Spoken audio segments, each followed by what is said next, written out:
Have you solved the case yet? Do you know who the murderer is? Do you know who did it? Well, come on! Get with it! Murder off Miami. We're doing this. This is episode 5. Can you believe it? And this is taking a lot longer than I thought it would. I'm trying to figure out if I should continue with the daily stuff or go to weekly, or I may do a couple of book reviews in between.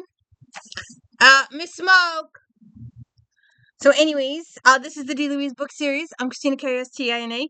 This is where I read books, talk about books, no special effects, no theme music, no fancy mess going on here. So, we are on episode 5 of Murder Off Miami. Our victim is BOLITHO BLANE. I should have just changed the names, is what I should have done. But the guy's name is BOLITHO, BLANE. He's owner of the British soap company. The police officers are Detective Officer Kettering of the Florida Police, Detective Officer NEAME, Police Sergeant Jacket, Station Photographer Southwold, Officer Gordon of the Uniform Branch. Then we have our suspects. Captain Derrington, CARLTON ROCKSAVAGE, the owner of the yacht, and owner of the American soap company. FERRI ROCKSAVAGE, daughter of Carlton. We have our passengers, Lady Welton, Honorable Reginald JOCELYN, he's the son-in-law of Lady Welton. Pamela JOCELYN is the daughter of Lady Welton. She's also married to Reginald. Bishop of BUDE, I've got his full name printed out somewhere. He's like Thomas somebody. But his final title is, I need to fix that. And then Count Luigi Poseidon, INOSUKE Hashishi, Nicholas STODART, and then we have our crew members. Silas Ringbottom, Briggs, Sid Jenks, and Jack Kane, the steward. We have so far, I have got to fix my printer. So far we have 24, come on computer lighting, there we go.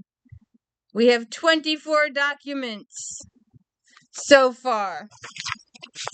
And we ended yesterday on the blue postcarding. It was to Mr. Blaine from Hayashashi. Needless to say, I was very shocked to receive your letter while I was in New York. You have certainly overlooked some considerations which one from your own viewpoint,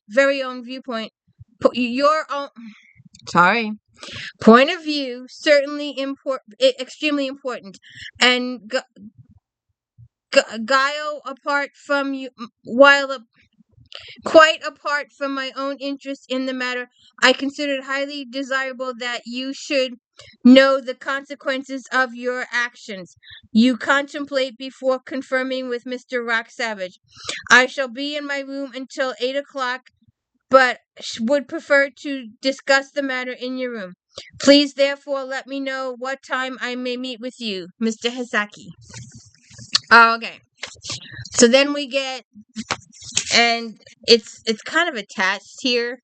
It's not glued or anything. It's just an old thing and it's attached. Detective Officer Kettering's third report continued. With the assistance of Detective Officer NEAME, I then searched the cabins of all parties concerned. As the parties had slept in them on the previous night, they had ample opportunities to destroy any incriminating evidence. However, as Blaine's death was assumed to be a suicide until early this morning, none of the innocent parties is likely to have taken any special precautions, and in such a case as this, nearly everybody has some private peccadillo to conceal. I was in hopes that we might still unearth some useful information which would eventually lead us to the murderer. On my instructions to the captain, the whole party were informed immediately each of them left their cabins this morning that they were not to return to them until they received permission. None of the cabins had therefore been cleaned or tidied, and each looked after its occupant had gone up to breakfast. The contents of the waste paper baskets in each cabin, which had not been cleared since the previous morning, were removed as a matter of routine. Their contents are being catalogued. The search revealed items of interest in 2 cases only. Count Poseidon. Among the Count's belongings were found in 8 packs of specialty prepared cards, 2 sets of loaded dice, and an automatic Mauser 22 pistol with a silencer attached, 1 spare clip, and 44 rounds of ammunition. Sounds interesting. It will be recalled that upon the Count's examination by me this morning, Detective Officer Name remarked that he felt certain this man's face was familiar to him, and that we have him in our records. The items above mentioned having been discovered in his possession give considerable color to Detective Officer Name's suggestion, and every effort should be made to trace up particulars of this man at once. The Bishop of Bude. In a square black portable writing case belonging to the bishop, I found a letter which was evidently written and dispatched by BLANE from New York and received by the bishop in the post delivered to the yacht on her arrival off Miami yesterday. Letter herewith. Okay.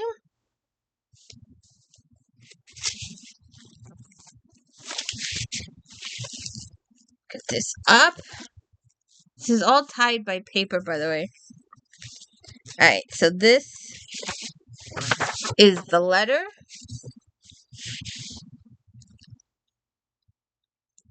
Come on, computer lighting. Alright, once more. We are embarrassed of our genealogical translations thing. Dear Mr. Bishop, I have just learned that you are to make one of the party which CARLTON ROCKSAVAGE is assembling in New York. Assembling on his yacht for a little holiday among the islands. Of course, many years since we met, but I shall look forward so much to renewing my acquaintance with you. You will, I am certain, recall those wonderful, interesting Americans which we held when we were together.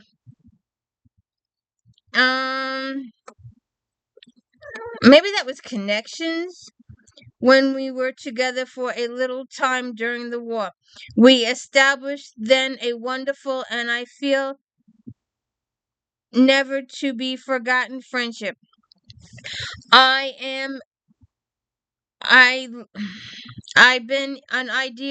have an idea that many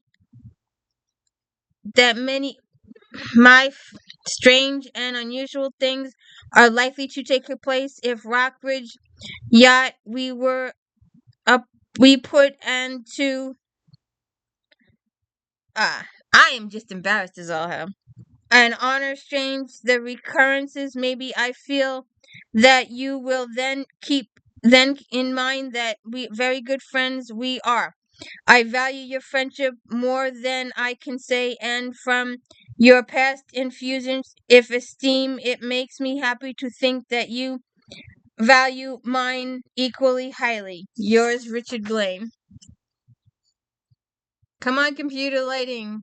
Come on, computer lighting. Come on, computer lighting. And somewhere, there she goes. Hey, are you coming? I need a co-host. Come here. Come here. Come here. Come here. Come here. I need a co-host. I need a co-host. Go on. Be cute.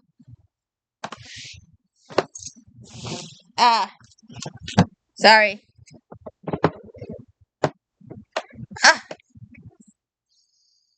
There she is. There's my cute baby. Alright, let me fix this. Alright, sorry. So, let's get over here. How you? You good? Alright. Detective Officer Kettering's third report continued. I then examined the ship's officers, Dr. Ackland, Mr. ROCKSAVAGE's personal physician. Oh! A new character!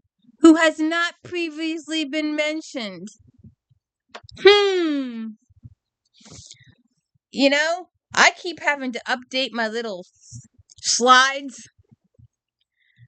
So I didn't know Mr. Ackland existed. This is the first time we've mentioned him. Mr. Ackland, Mr. ROCKSAVAGE's personal physician who messes with the officers and all members of the crew.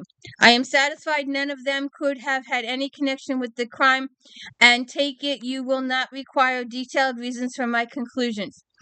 As my examinations and listing of Blane's effects had occupied me all morning, and a thorough search of the cabins of all parties, some 6 hours, being completed a little after 8 o'clock, I decided to postpone any further examinations of the parties until tomorrow morning, by which time it is hoped that further information about them from the outside would be to hand. So that's Detective Kettering at 8:25 p.m. on the go. Okay, then we get the memo. Come on, lighting. There we go. Detective Officer Kettering, I acknowledge herewith your 2 reports of yesterday's date. Together with the documents as stated therein, I am now forwarding herewith all the information at present available regarding the parties concerned. Let me have your report upon the re-examination of all parties in the light of this fresh information obtained as soon as possible. John Milton Schwab, Lieutenant Police Officer. So then we get a mugshot. Come on, computer. Come on, lighting. Come on, lighting. Oh, that's going to be that. Identification Section, Department of Police, New York City. Arrested July 4th, 1930 in Mauretania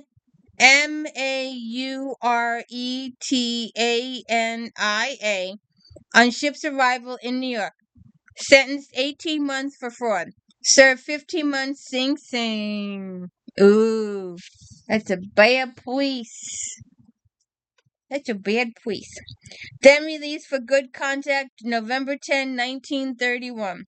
Arrested May 15th, 1933 in Feldmar Hotel. Feldmar Hotel, New York City. Sentenced to 2 years for fraud. Served 20 months Sing Sing. Then released for good conduct January 28th, 1935. Name is Daniels George Slick, alias Philip Verognal,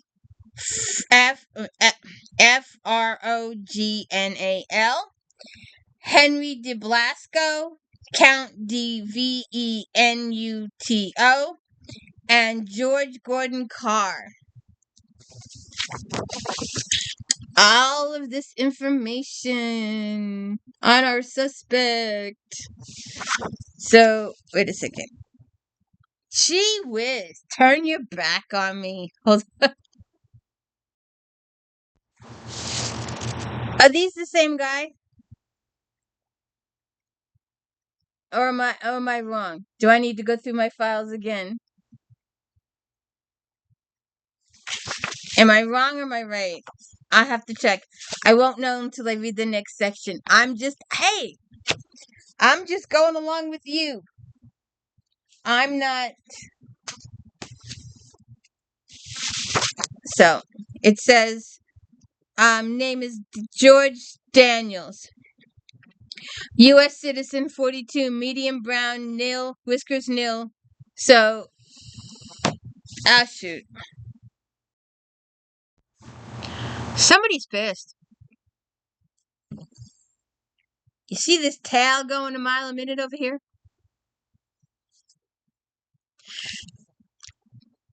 Don't know.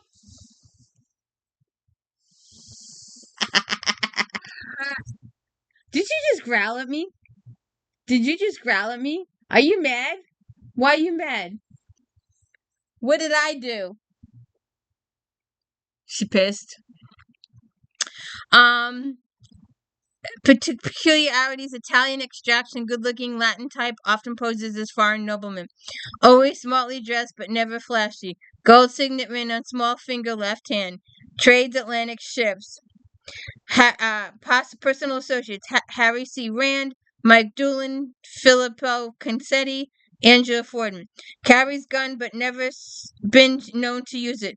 Smokes and drinks, speaks Italian, normally speaks English with American accent, but can almost hide any trace of accent when he wishes, and sometimes passes as an Englishman. And they also did the fingerprintsies. Come on, computer. And we have a cable. Good Lord, there we go. There we go, that's even better. Police headquarters, Miami, Florida. Your inquiry, PQ 4727. Lady Welter, born August 81. Widow, late Sir David Shipping Magnate, died October 22. Will attest 1,311,000. Stop. Purchase controlling interest in Fireside Weekly 23, Christian Girl 25, Cross and Pen 28, British Youth 29, all papers. High moral tone, object to influence British youth towards established church. Lady Welter, fanatic on this subject. Stop circulation of papers 185, 9120 and 250,000 respectively, all run at losses made up by Lady Welter privately. Stop. Lady Welter involved hatred crash 29, lost large portion of fortune. Stop. Principal income now derived ROCKSAVAGE companies which passed dividends last year. Papers now in financial difficulties. Stop. Many friends in high positions established church, including BUDE. Stop. One child only. Pamela Mary, born September 1910. Educated, Roden, married November 31. Honorable Reginald JOCELYN. No children. Stop.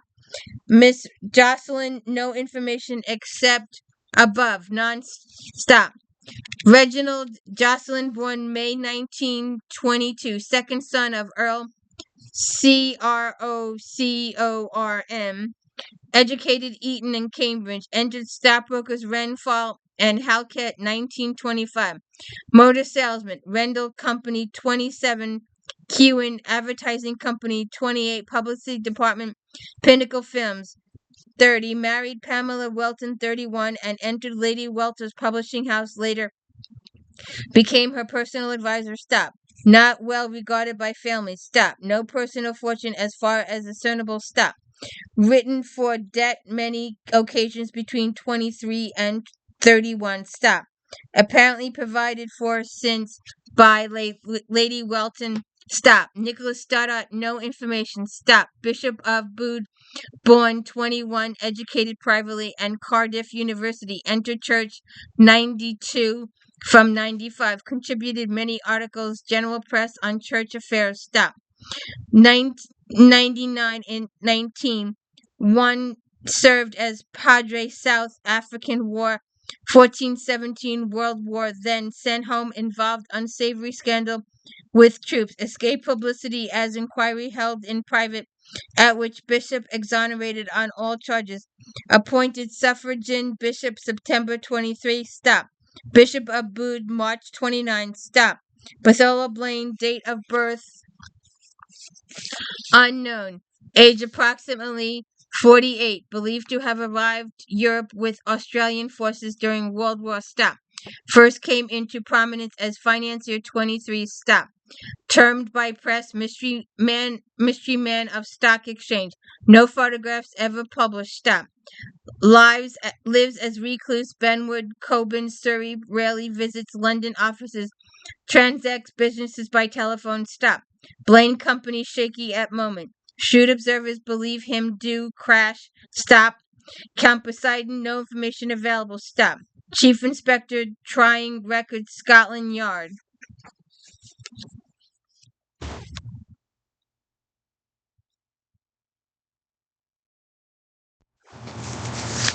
Okay.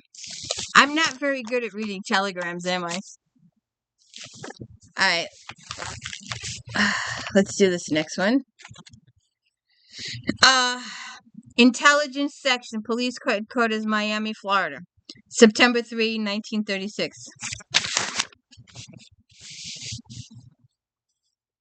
Ugh.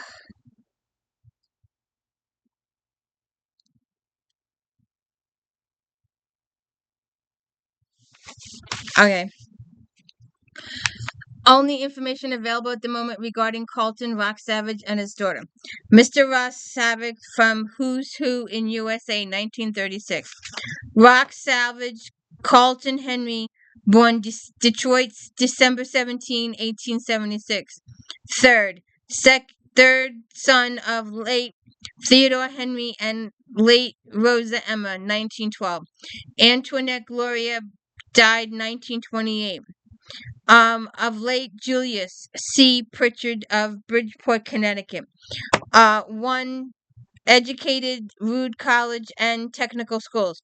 Spears Cunliffe Coy, 1898. Standard Oil, 1904. Director Bloomberg and Friends. 1907. Managing Director.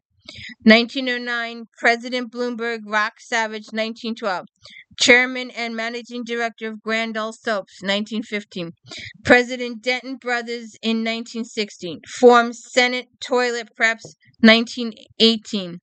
Founder and President ROCKSAVAGE Incorporated, 1922.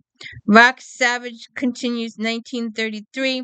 Recreations, Yachting, Golf. Address is 1482 Riverside Drive, New York City. Lake House, Wading River, Long Island. T River 4827 Wad 369. Clubs: Union, Gotland, New York. Yacht, Hawthorne, Corinthian Yacht. Beaver Dam Sports, London American, Paris Travelers. Further to the above, we have no police record, but the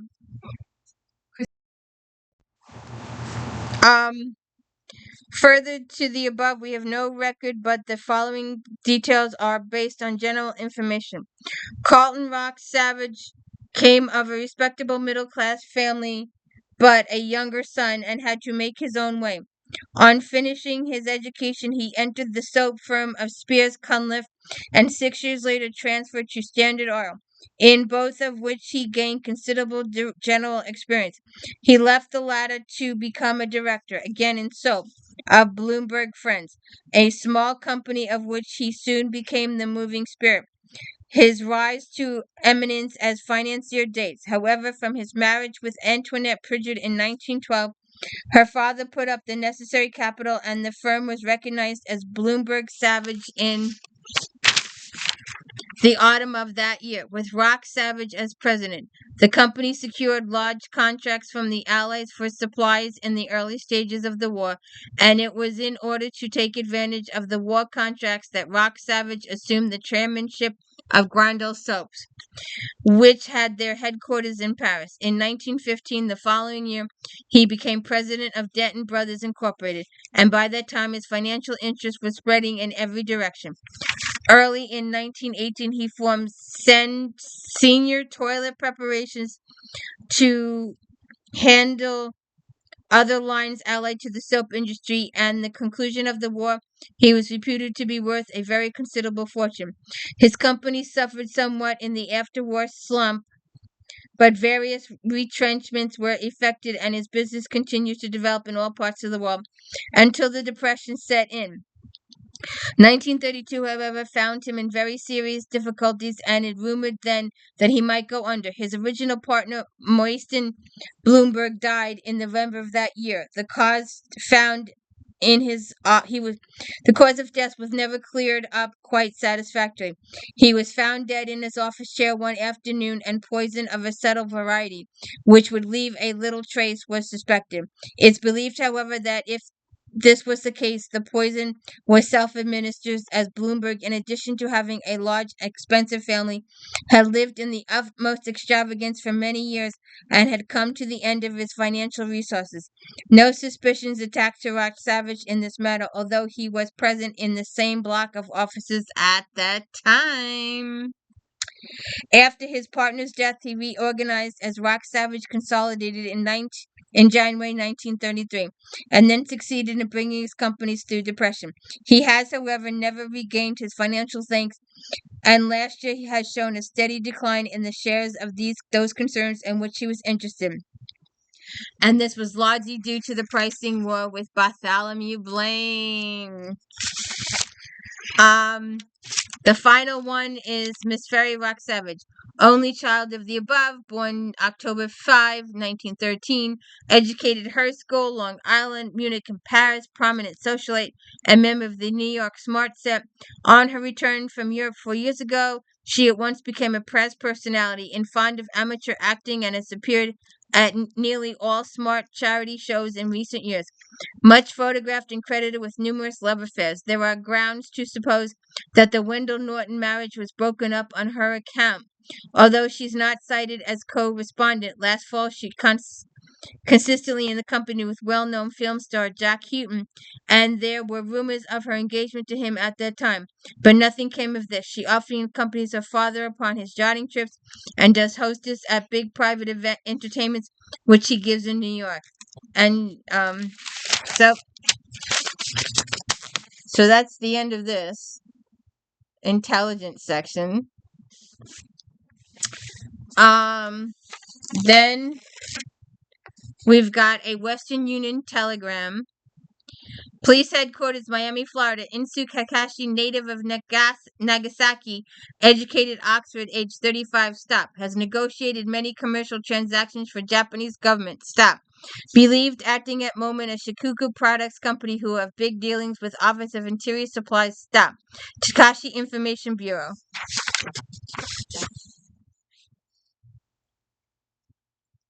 Okay. Alright.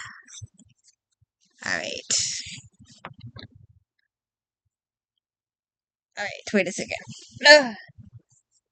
So this next one is a little on the long side. Let's see if we can do it. Alright. Detective Kettering's fourth report. I have to acknowledge your name of today's date, together with cabled report from Scotland Yard upon Mr. Blaine, the Bishop of Bude, Lady Welter, and Mr. and Mrs. JOCELYN, also about Mr. Hayashi from the Japanese police, the identification particulars of George Slick Daniels, alias Count Poseidon. Oh, so I had him as the wrong guy. Oh, no, wait a minute. I did have him as the right guy, right? I did have him as the right person. I think. With the duck and the information supplied by you, Mr. and Mrs. Rockridge. Last night I decided that it would be a good thing to have a talk with Nicholas Stoddart in order to find out from him as many particulars as possible about Blaine's life and affairs. I therefore suggest that he should join me for dinner, as all my meals are served separately in the small writing room in which I am conducting my examinations. He agreed readily enough, but the meal did not prove a particularly happy one, as Stoddart had a small abscess, and on account of this is suffering somewhat from his false teeth, which gave him pain eating solids. He also very distressed by his employer's death, which leaves him without a situation, and I gather very little money. He talked quite freely, however, and the following is such information as I gleaned from the interview. Particulars gathered from a talk with Blaine's secretary, Nicholas Stoddart. Blaine was a generous but difficult employer. The work which he deemed of his secretary was light, but on the other hand, he liked to have him at his beck and call the whole time, and part of the understanding on Stoddart's agreement was that, except in very special circumstances, he would not be allowed any free time off duty. This situated Stoddart as he is quite alone in the world and had no relatives or friends with whom he wished to visit. His history is as follows. He is 46 years of age and was born at Flexstowe, Suffolk, England. His mother died at the time of his birth, and his father was employed in the Indian Forestry Department. During his early childhood, Stoddart lived with a maiden aunt, the sole surviving member of his mother's family, to whom she had come home when she was about to have her baby. The aunt was killed in a railway accident, however, when Stewart was 8 years of age.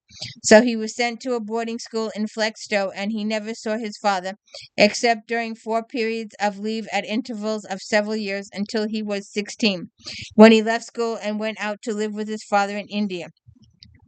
For the next few years, he studied accountancy, and having served an apprenticeship with Mrs. Wayne Robbins and Company of Calcutta, he succeeded in obtaining a position in the Ranga Rubber Company. His duties with this company entailed visits to the numerous rubber plants owned by the company, where he spent anything from a week to a fortnight inspecting the accounts on the spot twice yearly, and then moved on to another station. His friends, therefore, consisted solely of planters that he visited twice yearly, since he was never able to settle down for any lengthy period in one place and create a permanent circle of friends. So he was pretty much a loner, I guess. He enlisted in 1914, but was not sent home, being drafted as one of the reserves to Indian Frontier Force, and thus spent the whole of his war service in northern India. His father died in 1917, and Stoddart was disappointed to find that his father left practically nothing. He also had assumed that as his father could spend very little in his isolated forest station, he must have a good portion of his salary. But on Stoddart Sr.'s death, it was found that he was inveterate gambler and had invested all of his savings in various companies, which held out prospect of enormous dividends from oil, gold, etc., but proved to be worthless. So he got conned. His father's death did not improve Stoddart's position, therefore he was not able to save very much out of his modest salary. He received promotion in this firm from time to time, but never rose higher in it than deputy accountant at a salary of £600 a year. He suffered a big setback because his firm went under in 1931, owing to the Depression, so he found himself out of a job at the age of 41. He remained in India for a further 2 years, particularly living on his savings and temporary work, which he managed to obtain with one or two firms in rush periods. Early in 1934, he decided that the prospects of earning his living in India were becoming more and more hazardous, so he decided to return to his mother country. Why do people call it the mother country? Therefore, however, he did not meet with any better fortunes, as there were few openings for men of his age and scope. Until early this year, he managed to support himself by taking various temporary clerical posts, but he practically exhausted his savings and was pretty bad way when he noticed an advertisement in the local paper. The advertiser offered a permanent post with good remuneration to a man free of all responsibilities, but who prepared to travel if necessary. Qualifications demanded were that the applicant should be under 50, have or had at least 20 years experience in a secretarial post or as an executive in a business office. Public school education not essential, but most decent manners and appearance. The advertisement appeared in the East Anglia Times, and applicants were asked to apply to Mr. Benwood at White Horse Hotel, Ipswich. Stoddart was staying in the town at the time, so he called and managed to secure the position.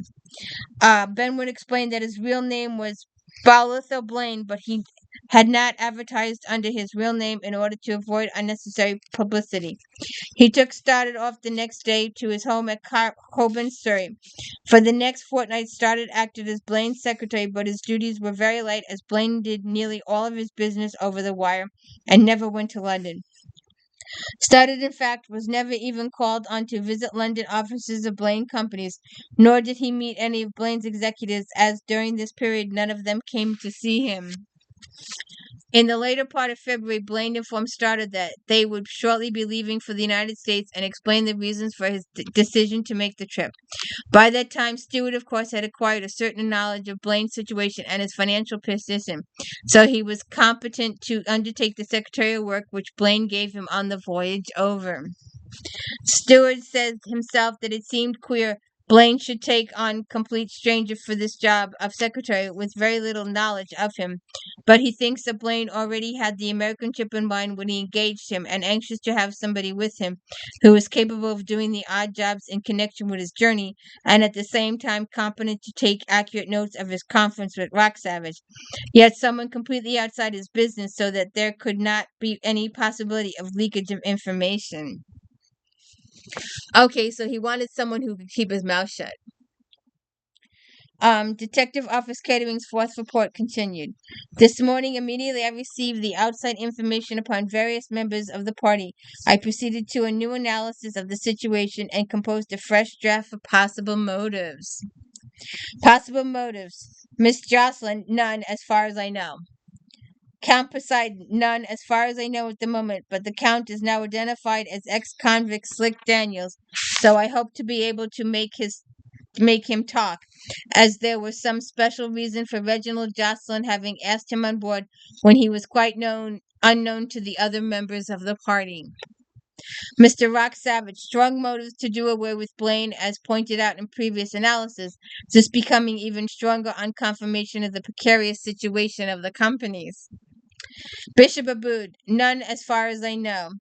But his possession of a letter from Blaine mailed from New York on the 5th shows his acquaintance with the murdered man to be far stronger than he would have led us to believe.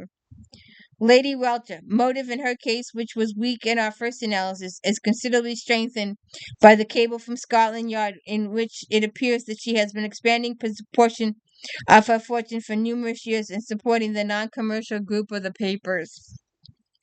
Mr. Hayashi, none as far as I know at the moment. But the fact that he wrote Blaine asking for appointment brings much more strongly under suspicion. If it can be proved that he visited Blaine's cabin during the time in question, we may have some more questions for him. Mr. Jocelyn, as dependent of Lady Welter, his motive is considerably strengthened by the fact that her financial situation have now emerged. From the report of his activities previous to his marriage with Lady Welter's daughter, it is obvious that he is something of an adventurer, since he is frequently written, probably unscrupulous where money is concerned. Miss ROCKSAVAGE, none as far as I know. Executive Office names shorthand notes of Detective Officer Kettering's second examination of Count Bassini. Good morning, Count. Hello. Still busy, Mr. Sherlock Holmes? Very, indeed, Mr. Daniels. Well, now, just fancy you people being as quick off as Mark as all that. You don't deny it? What's the use, friend? I kept up the little bluff yesterday because I had half a hope that you might lay your hands on the man who gave Blaine his right away. Then I could have gone back to business without any sort of trouble from you. Well, that's frank. Now, what do you know? I don't know nothing. I swear by Almighty God. Cut it, Slick, cut it. You're in a spot. You know that, don't you? So what's the line? Trying to frame me, are you? No, of course not. Oh yeah, that's what all you guys say. Once I start to shoot my mouth off, I'll say something I didn't mean. And then you'll be on me and I'll be for this hot squat before I know what's happened. No, sir, not talking. He's not doing very well. The not talking, isn't he? Now look here, Slick. I'm not trying to frame you, honest, but you're in a jam, boy, in a jam. You're an old timer mixing in with this swell crowd. Why, you didn't come here for sunbathing and big game fishing, and you didn't come here to invest $1 million in soap. What's more, you've got a gun in your cabin. We got you, mister. There you are. What did I say? Just because I'm known to the bulls, you're jumping to it, and I bumped off Blaine. What's a gun anyway? You bunch have never known me to use one, have they? No, we haven't. That's not the point. Murder is not your racket, Slick, so you've got nothing to be frightened of if you'll come clean. Spill it. What do you know? Give us the information.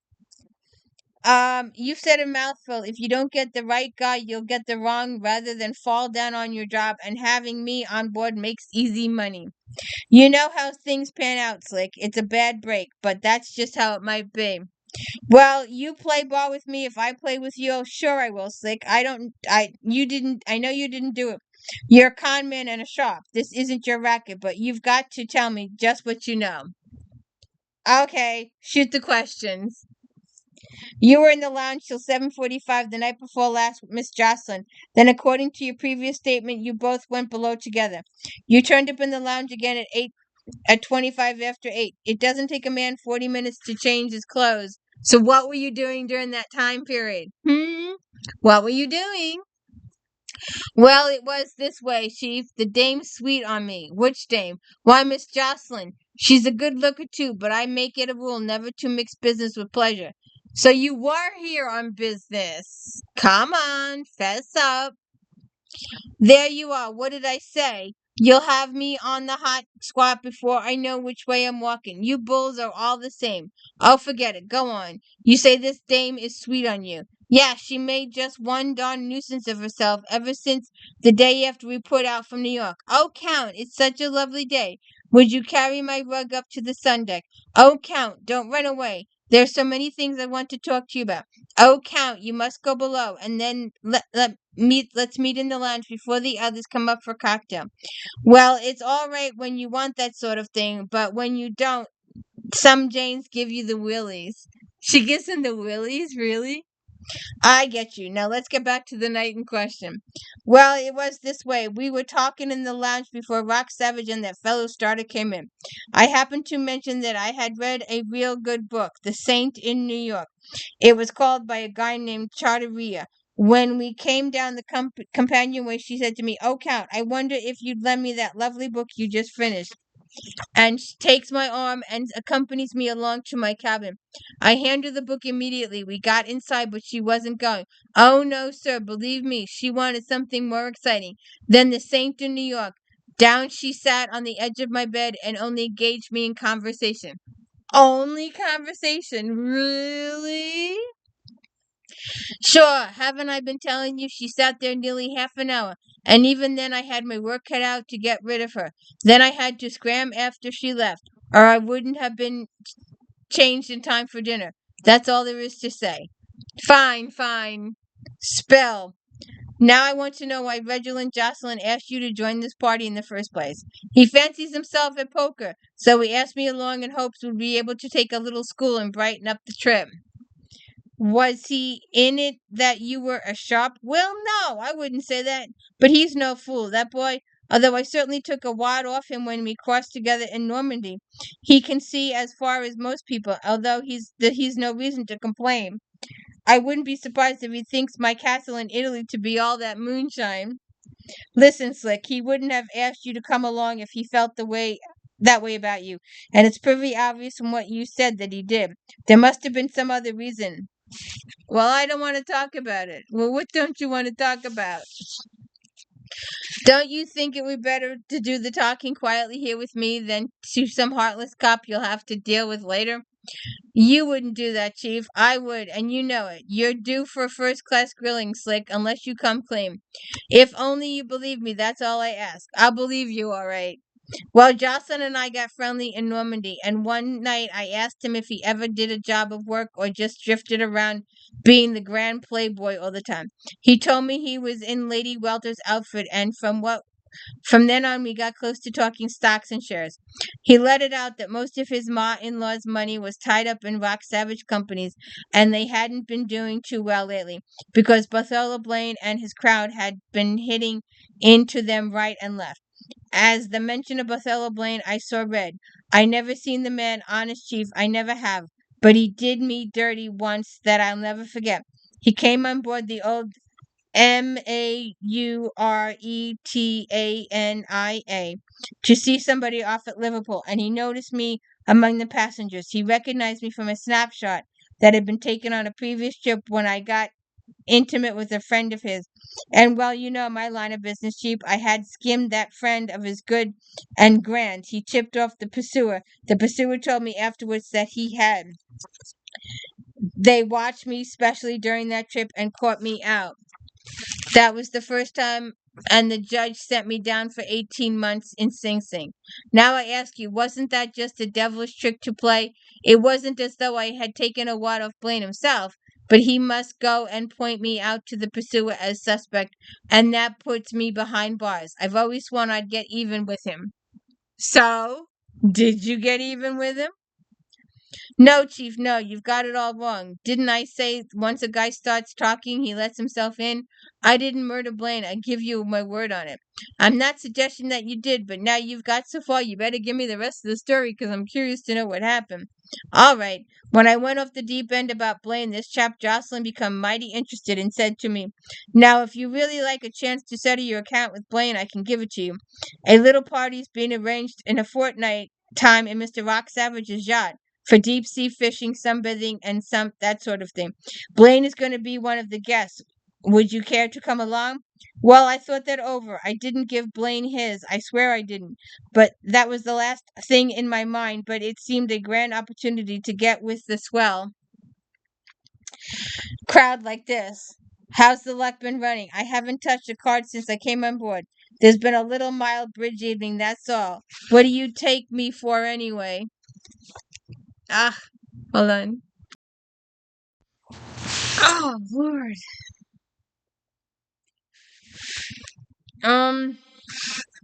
Think I'd go and spill the beans by soaking this crowd for a few grand first evening we were out of port? No, sir. That's not the kind of man I am. There might have been just one little card party one night before we got back to port, where maybe I'd have been the lucky one, but not so lucky that any of these people would have ever supposed there was anything phony about me. I valued this connection higher than that. If I played my hand right on this trip, it was sure bet that there'd be asking me parties when we got back to New York. That's what I was after. I wasn't going to spoil it by any funny stuff on this trip. So he wanted to make some social connections so he could get to some parties in New York.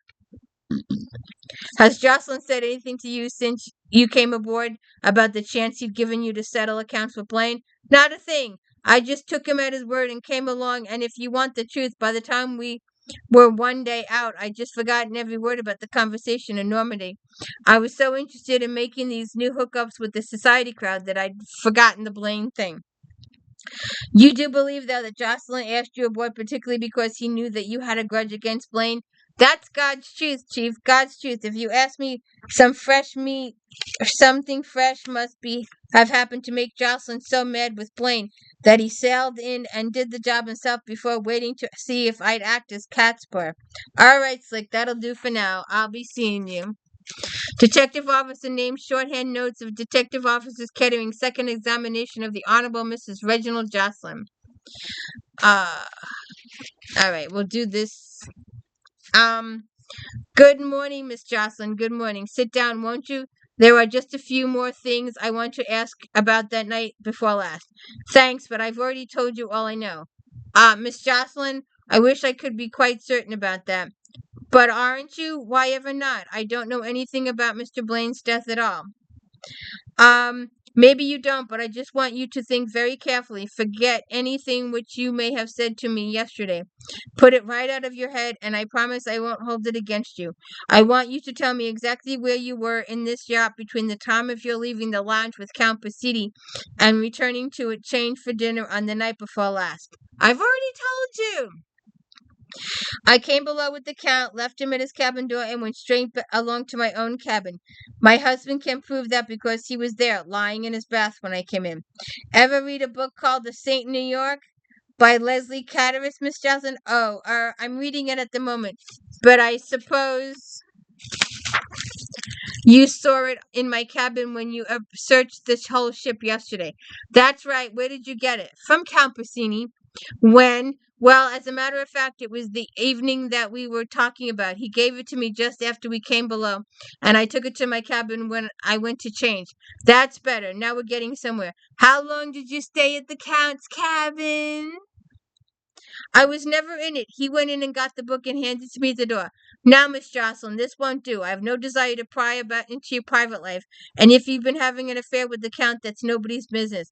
Anything you say is confidential between you and me, but you've got to tell me the truth because somebody on the ship was murdered. And that includes the electric chair. And please don't let it be melodramatic, Inspector. I'm sure it won't come to that. And I've already told you my husband can prove I was in my cabin at 7:45. He asked me the time as I came into the bath, and I looked at my watch. I'm sorry, but I don't believe you, Miss Jocelyn. It's just natural enough that you and your husband should have got... let me pull this up. Ah, shoot, it's the next. All right, we're just gonna have to deal with this. Natural enough that you and your husband should have gotten together directly. It was discovered that there had been a murder on board. You fixed that time between you to coincide with the time you left the lounge. But at the time you say you found your husband in the bath, you weren't in your own suite at all. Well, if you choose to think I'm a liar, but I don't admit that I am for the moment. I see. That's your story, and you're sticking to it. All right, Miss Jocelyn. I won't trouble you any more for the moment. But later on, I'm afraid you'll be sorry that you haven't seen your way to tell me the truth. That is the truth. So you say, sister, but I don't believe you. And we'll leave that till tomorrow. Don't forget to check out Star Trek Next Generation Recaps Fridays, JD Rob Saturdays, Unboxing Sundays, Flashback Monday, my daily book reviews, which has turned into Murder She Wrote. Or Murder He Wrote. We'll see how long this goes. Have a good one.